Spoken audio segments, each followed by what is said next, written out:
Dai, khotib, mubaligh harus baca Quran dengan benar. Selama belum bisa baca dengan benar, jangan coba-coba jadi mubaligh, jadi khotib Jumat. Pidato gampang pidato, baca Quran dulu dong yang benar. Pidatonya enak, menggebu-gebu, memprovokasi segala macam, kampanye juga. Begitu ayat Quran, baca Qurannya tidak benar.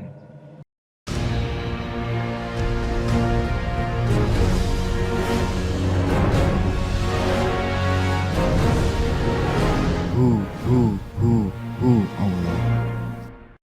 Anak sekalian, bagaimana Rasulullah SAW diperintah oleh Allah agar membangun orang Arab yang waktu itu orang Arab dari sisi peradaban ummiyin, buta huruf, dari sisi agama dhalalim mubin, sangat sesat. Jadi orang Arab itu bangsa yang terbelakang, primitif, tidak berperadaban, tidak berilmu pengetahuan. Agamanya pun agama yang sesat, menyembah batu, berhala, yang tidak punya kitab suci, tidak punya wahyu sama sekali. Nah, Nabi Muhammad diutus oleh Allah membangun masyarakat yang seperti itu. Gimana caranya? Al-Quran memberikan guidance kepada Rasulullah dalam firman-Nya, huwallazi ba'atha fil ummiyina rasulan minhum yatlu 'alaihim ayatihi wa yuzakkihim wa yu'allimuhumul kitaba wal hikmah wa in kanu min qablu lafi dhalalin mubin. Pertama, langkah pertama, yatlu 'alaihim ayatihi, menyampaikan bacaan Al-Quran kepada masyarakat yang ummiyin, masyarakat yang tidak berilmu pengetahuan, primitif, terbelakang, buta huruf, diperdengarkan Al-Quran kepada mereka. Ini kunci pertama perjuangan Islam di sini. Maka kalau tadi Gus Alamuddin mengatakan akan ada Al-Fadlu 3 khusus tahfidz Quran, ini dalam rangka melanjutkan perjuangan Rasulullah SAW. Kunci pertama, langkah pertama adalah tilawatul Quran, tilawah mujawwadah, baca Quran dengan benar, baca Quran dengan baik.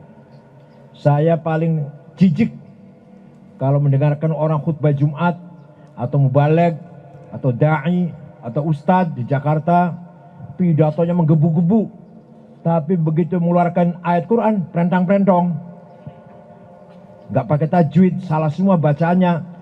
Saya merasakan jijik itu. Dai, khotib, mubaligh harus baca Quran dengan benar. Selama belum bisa baca Quran dengan benar, jangan coba-coba jadi mubaligh, jadi khotib Jumat. Pidato gampang pidato, baca Quran dulu dong yang benar.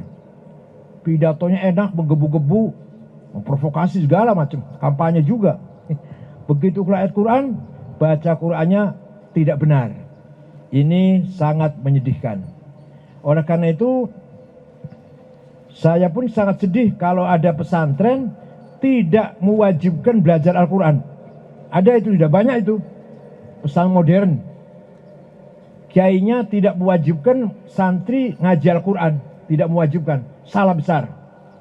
Kiai, pemangku pesantren, harus mewajibkan kepada santrinya ngaji Quran, syukur bil ghaib, minimal bin nazar, tapi yang qiraah mujawwadah dengan bacaan yang benar. Salah besar kalau di pesantren tidak mewajibkan kepada santrinya ngaji Quran. Salah besar itu.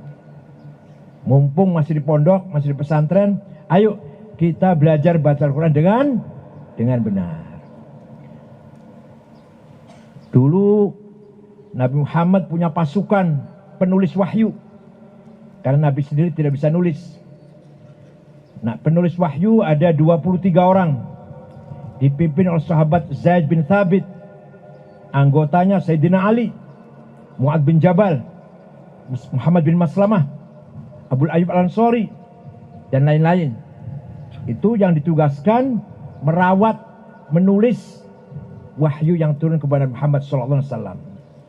Tapi waktu itu terpencar-pencar.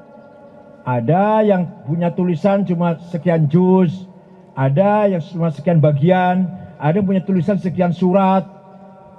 Jadi ketika Nabi Muhammad masih hidup itu, wahyu sudah ditulis, tapi belum satu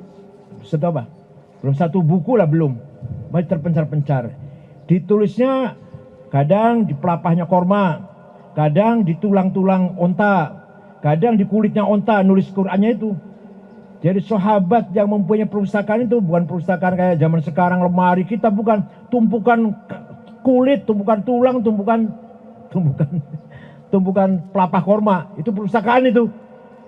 Nah, berkat kebijakan Sayyidina Umar, Quran dijadikan satu, dijadikan satu, membentuk tim penulis wahyu dipimpin oleh sahabat Zaid bin Thabit. Itu pun masih belum sempurna, disempurnakan oleh Sayyidina Utsman, khalifah yang keempat. Oleh karena itu Al-Quran sejak dulu sampai sekarang dijamin tidak akan rusak, berkurang atau bertambah. Jangankan satu kalimat, satu huruf pun tidak berkurang atau bertambah. Kenapa? Karena dijaga oleh hufadzil Quran. Kalau ada penerbit salah cetak, pasti ketahuan. Karena dihafal oleh orang penghafal Quran. Dihafalnya pun mudah. Bayangkan, anak kita barangkali nggak ngerti maknanya, dia bisa hafal juz amma. Juz amma hafal kan? Ngertinya nggak ngerti kan? Tapi juz amma hafal, Yasin hafal, Tabarok hafal, Waqiah hafal. Bayangkan, kalau saya diperintah menghafalkan satu halaman bahasa Cina, saya kan nggak bisa bahasa Cina nih, suruh menghafal, sebulan belum hafal itu. Suruh menghafalkan satu halaman bahasa Korea, bahasa Kamboja, bahasa Thailand, sebulan belum tentu hafal itu. Nggak ngerti artinya lagi. Tapi Quran dihafal dengan mudah. Kalau satu halaman kira-kira 10 menit hafal ya, 10 menit ya. Pas apa 15 menit. Padahal tidak ngerti artinya. Itulah Al-Quran. Mukjizat Al-Quran luar biasa. Siapapun menghafal Quran gampang. Gampang, siapapun. Bukan hanya keturunan kiai, bukan hanya keturunannya bapaknya hafid, bapak anaknya hafid, enggak. Bapaknya orang biasa, keturunan orang biasa, kalau anaknya betul-betul ingin hafid Quran, bisa. Mudah, dipermudah oleh Allah. Itulah kehebatan Al-Quran. Kemudian setelah Islam berkembang, maka membutuhkan penyempurnaan tulisan Al-Quran. Pada tahun 59 Hijriah, ada orang menyempurnakan tulisan Arab. Tadinya tulisan Arab waktu itu sebelum ya zaman Nabi tidak ada titiknya.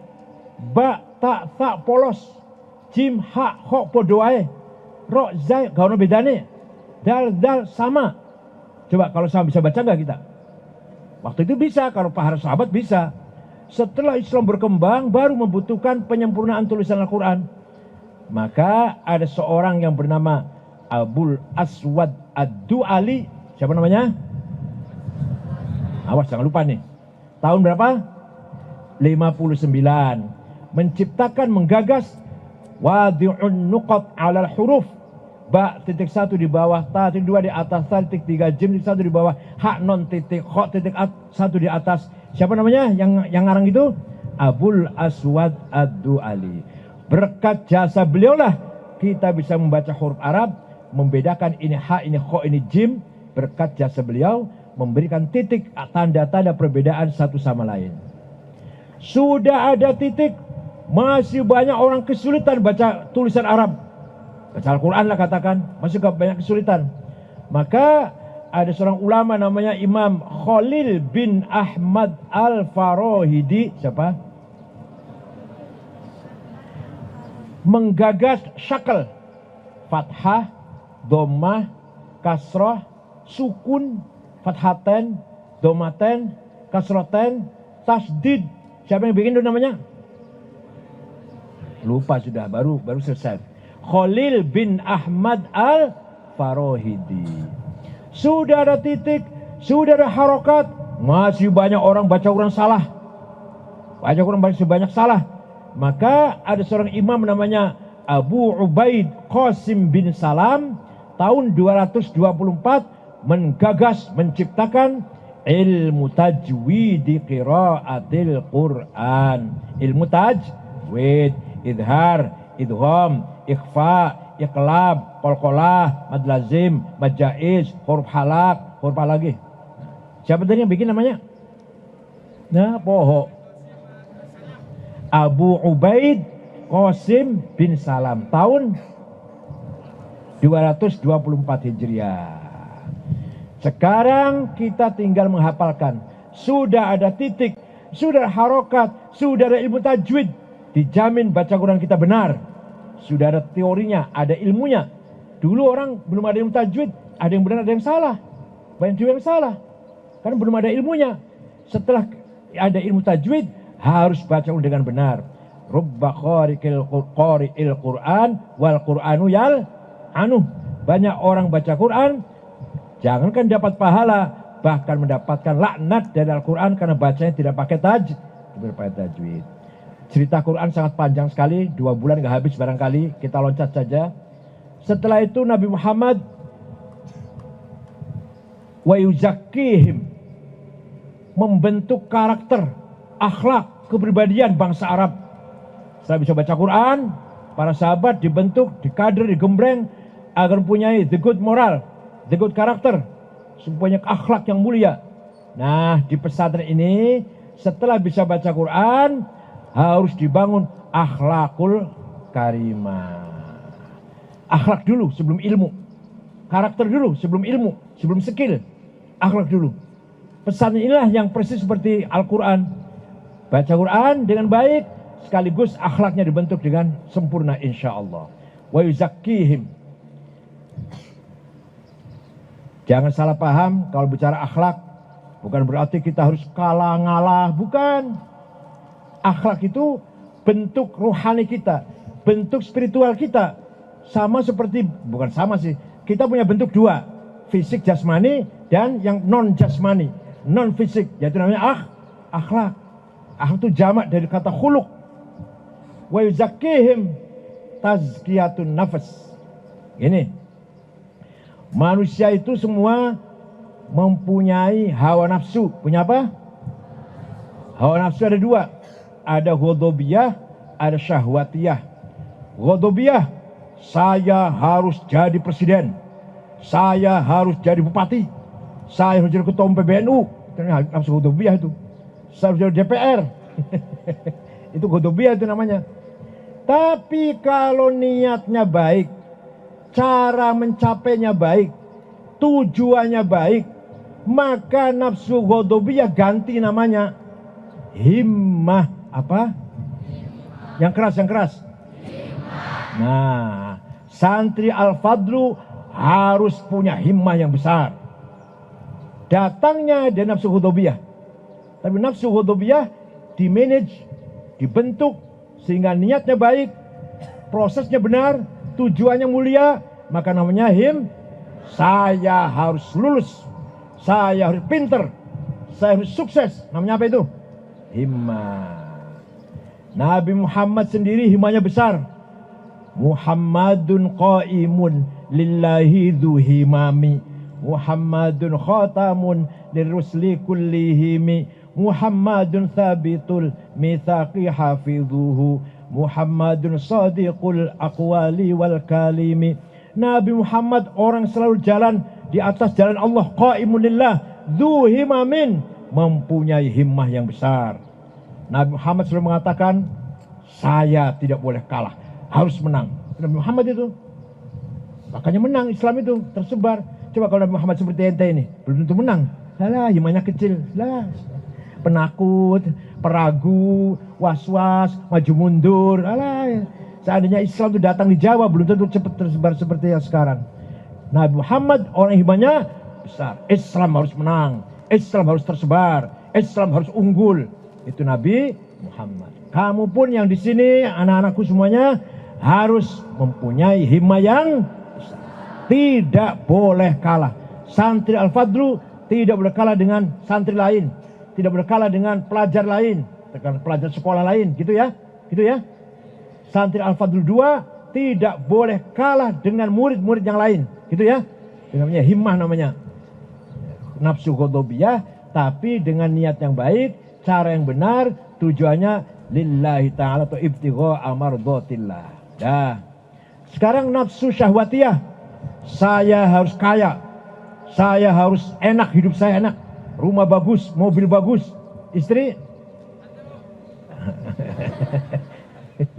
pokoknya hidup harus enak, nyaman, tenang, sejahtera, kaya, santai. Itu datang dari nafsu syahwatiyah datangnya. Makan enak, minum enak, tempat tidur enak, istri enak, semuanya itu harus datang dari syahwatiyah. Tapi kalau niatnya benar, caranya benar, tujuannya baik, maka nafsu syahwatiyah ganti namanya azimah. Apa? Santri Al-Fadlu 2 harus punya azimah yang besar. Harus kaya. Harus menjadi konglomerat. Gitu enggak? Gitu enggak? Jangan aku sak menewah harus usah kaya. Salah itu. Harus kaya. Kalau kaya untuk berjuang kekayaannya. Cari kekayaan juga dengan benar. Tidak dengan nipu atau korupsi, tidak. Kalau sudah kaya untuk perjuangan. Itu namanya azimah namanya. Gitu ya. Ala qadri ahlil azmi ta'til azaimu wa ta'ti ala qadril kiramil makarimu fatakburu fi ainis saghiri sigharuha wa tasgharu fi ainil azimil azaimu. Dengan azimah kita bisa mencapai segala sesuatu. Apa yang kita inginkan, problem sebesar apapun, kesulitan sesulit apapun bisa kita atasi asal punya azimah yang kuat. Saya kalau baca orang kaya 50 di Indonesia konglomerat, dari nomor 1 sampai nomor 50, saya cari orang NU nggak ada tuh. Paling orang Kaliwungu nggak ada orang Kaliwungu. Nomor 1 Budi Hartono yang punya pabrik rokok Jarum, itu uangnya 40 miliar dolar.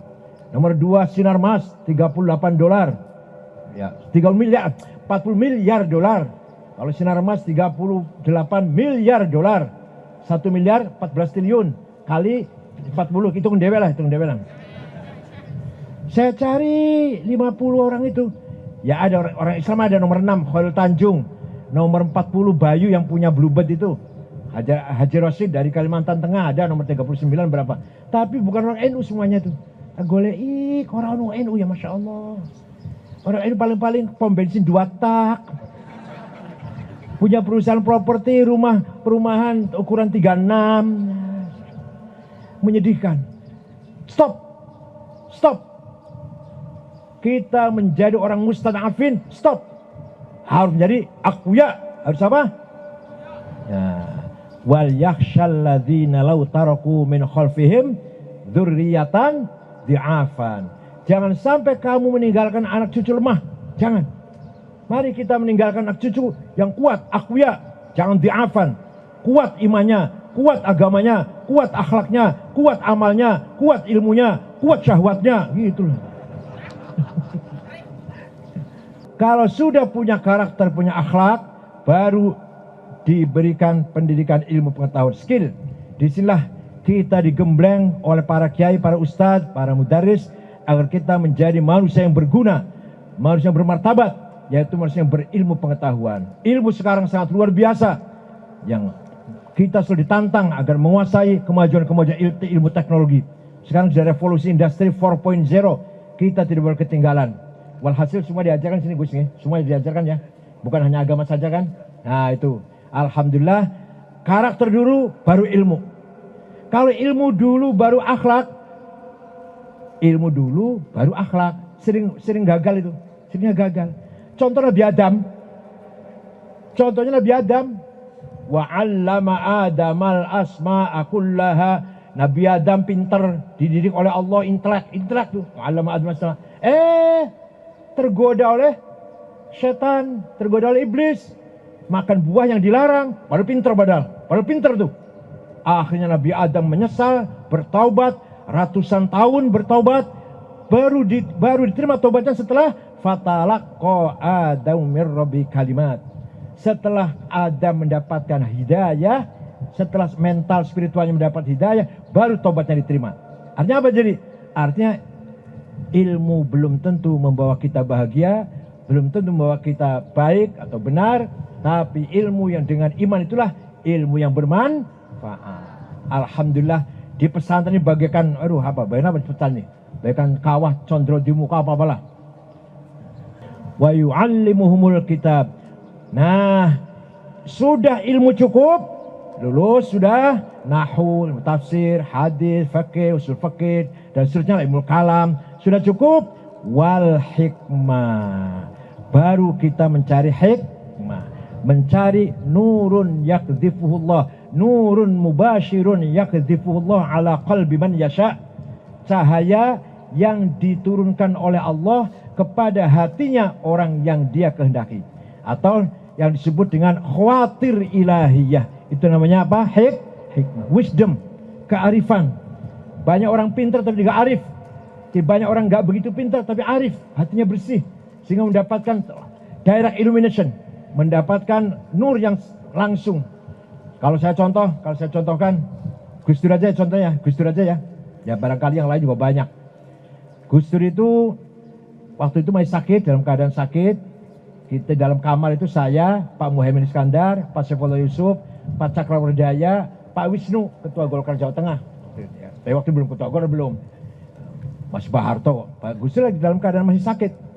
Tiba-tiba duduk Gus Dur sambil gini tangannya gini, mengko aku jadi presiden. Masya Allah. Kita orang 5 ini kaget. Karena ini Gus Dur udah konslet ini. Tidak konslet karena habis operasi sarafnya kan. Ya konslet dah, Gus Dur udah konslet dah. Ternyata benar. Itu namanya wal hik. Kalau contoh yang agak besar, agak ke atas lagi, Sayyidina Umar bin Khattab dapat surat dari gubernur Mesir bahwa sungai Nil surut. Sungai Nil airnya kosong.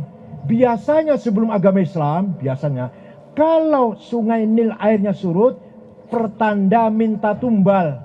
Tumbalnya apa? Perempuan cantik diberi perhiasan yang lengkap, gelang kalung emas, dilempar ke sungai, nanti air datang, perempuannya itu hanyut oleh sungai, oleh air.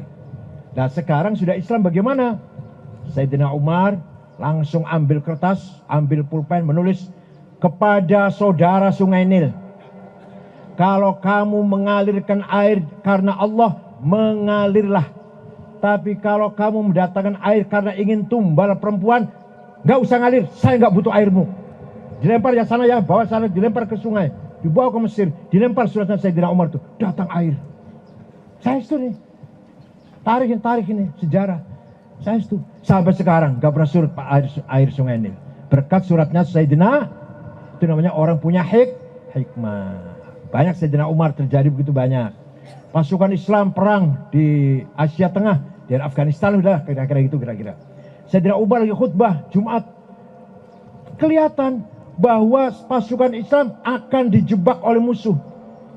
Sayyidina Umar perintah dari atas mimbar, Al-Jabal ya syarikat Islam. Awas itu lihat musuh dari gunung. Awas itu lihat musuh dari gunung itu mau menjebak kamu. Minggir. Awas hati-hati. Yang heran pasukan Islam yang di sana itu pimpinannya namanya Qutaibah bin Muslim. Dengar juga itu heran. Sama-sama hebat ya. Sayyidina Umar perintah dari Madinah dari atas mimbar. Yang di sana perintah juga dengar. Kamu suka dengar perintahnya Kiai gak? Nah, itulah namanya orang mendapatkan wal hik. Mudah-mudahan santri Al-Fadl ini setelah nanti pinter-pinter semua menjadi ashabul hikmah. Hatinya jernih, hatinya padang, basirahnya, the eye of heart, insight, bisa menerima segala ilham atau khawatir ilahiyah, ilham ilmu laduni, hidayah, sehingga perilakunya selalu benar, tidak terjebak fitnah, tidak terjebak kesalahan-kesalahan, dilalah benar terus. Arab salah lagi orang sido loh. Yang orang enggak mau salah tuh nggak jadi, mau ke sana tuh belok. Itu namanya orang punya nurun mubashir yakdzifullah ala qalbi man yasha. Mudah-mudahan apa yang saya sampaikan ini bermanfaat, dan saya minta doa kepada adik-adik semuanya. Bukan apa-apa, minta doa saya husnul khotimah. Itu saja yang paling penting. Sudah tua, tinggal menghadapi husnul khotimah, mengharapkan hari akhir yang baik, mengharap Allah Subhanahu wa taala. Semuanya adik-adik di sini juga mudah-mudahan Allah membuka hati kalian semuanya. Ya Fattah, iftah quluba auladina wa banatina, futul arifin, warzuqhum fahman nabiyyin, wahudul musalin, wahal malaikatul muqarrabin. Ya munawwir qulub, nawwir qulubahum binuri hidayatik kama nawartal ardu bisyamsik abadan abadan ya dzal ikram. Mudah-mudahan semuanya menjadi solihin solihat yang akan menerima estafet perjuangan Islam di masa yang akan datang. Islam ahli sunnah wal jamaah.